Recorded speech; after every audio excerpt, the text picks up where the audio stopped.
Welcome to Java with Sugar. This is our first arc and our first episode exploring what is pre-sales. Today, I'm joined with Peter McMullan and myself, Steven Sugumar. So to start off, we just want to understand what is a pre-sales org. Pre-sales goes by many names, commonly referred to as pre-sales, but it may also be referred to as sales enablement, sales support, technical sales, and sales engineering. Really, what pre-sales is all about is having resources to support a sales cycle, primarily supporting it through technical terms, whether that be answering questions, speaking with customers, and a large focus in presenting demos.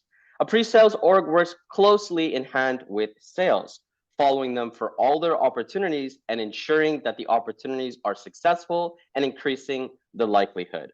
Pre-sales has been around for many years, but more commonly in the last 5 years or the last decade, we're seeing many solution companies, software companies engaging in a pre-sales department to support their sales division. I myself have been a solutions consultant for over 6 years at Diabsolut, with our VP of Sales Enablement, Scott Kozo, being with the company for over 10 years.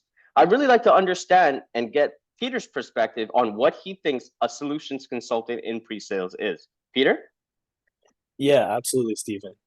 So when I first accepted the position at Diabsolut as a solutions consultant, I absolutely thought and focused heavily on the solutions part of the work. So I figured that we would be working with customers to define and build aspects of solutions and products that would help resolve any pain points that they might have with their current solutions, or to deal with foreseen issues or problems in the future. Now, when I actually started, it was a little bit of that, but there was a lot more of the sales aspect to it. I wasn't expecting there to be so much of the sales side, selling yourself, selling the product that you're working with, selling the solution that you designed within that product, selling the company that you're representing will be implementing that solution. And then as well, there was the aspect of a lot of internal work.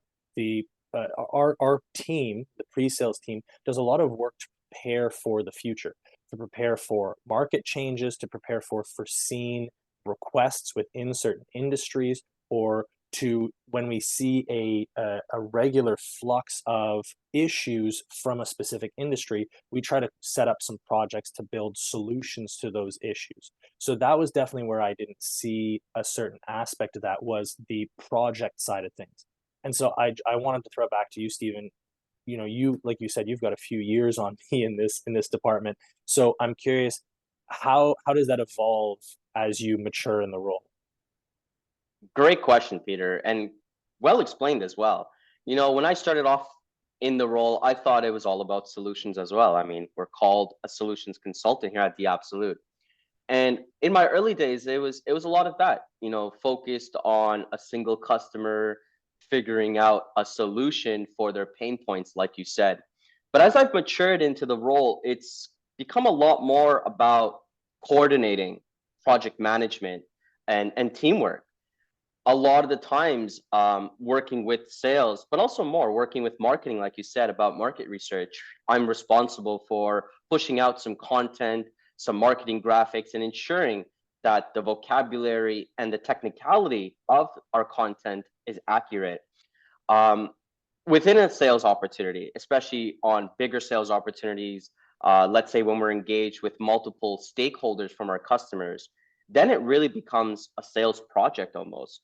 We need to coordinate between our support resources, our sales resources, and also the customer, and perhaps any partners involved, whether that be Salesforce or any other vendor out there in the market. The project management side was definitely a surprise for me. Learning to coordinate, be organized, time management, prioritization. These are a lot of skills that were unfamiliar to me, to be quite frank. I was always strong technically, but understanding in how to bring my technical skill set in a coordinated manner, that was quite the change in my mind. And in the end, I mean, at the end of the day, it's really around opportunity coordination. We're here to increase the likelihood, the probability, the success factor for our sales team.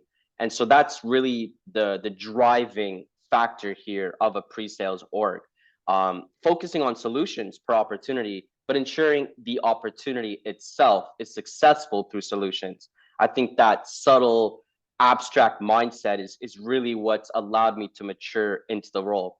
And so, Peter, I'm very curious. As you've been in the role, are you starting to see that transition more into coordination?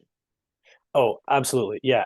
And part of that is due to you handing me more responsibility, giving me more opportunities to have these wider experiences, to see more of how a sales opportunity works and get the chance to work with more people from our sales department and see the whole progression of an opportunity all the way through to a closed one deal.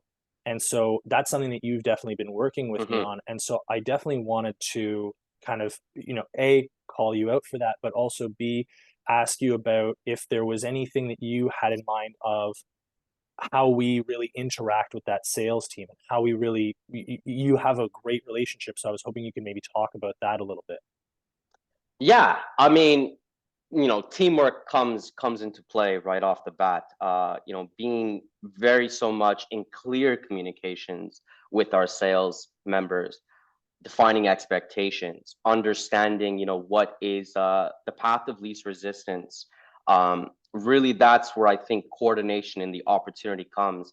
And I think it's a great time to mention that our next episode, we're having Matt McCallum, who is our VP of Sales here at Diabsolut.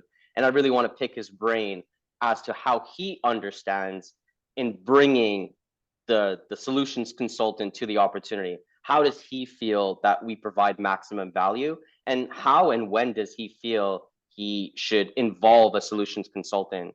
So stay tuned. We're really excited to kick off Java with Sugar. And our next episode is really exploring when to involve and how to involve pre-sales into a sales opportunity. Thank you for your time and have a wonderful day.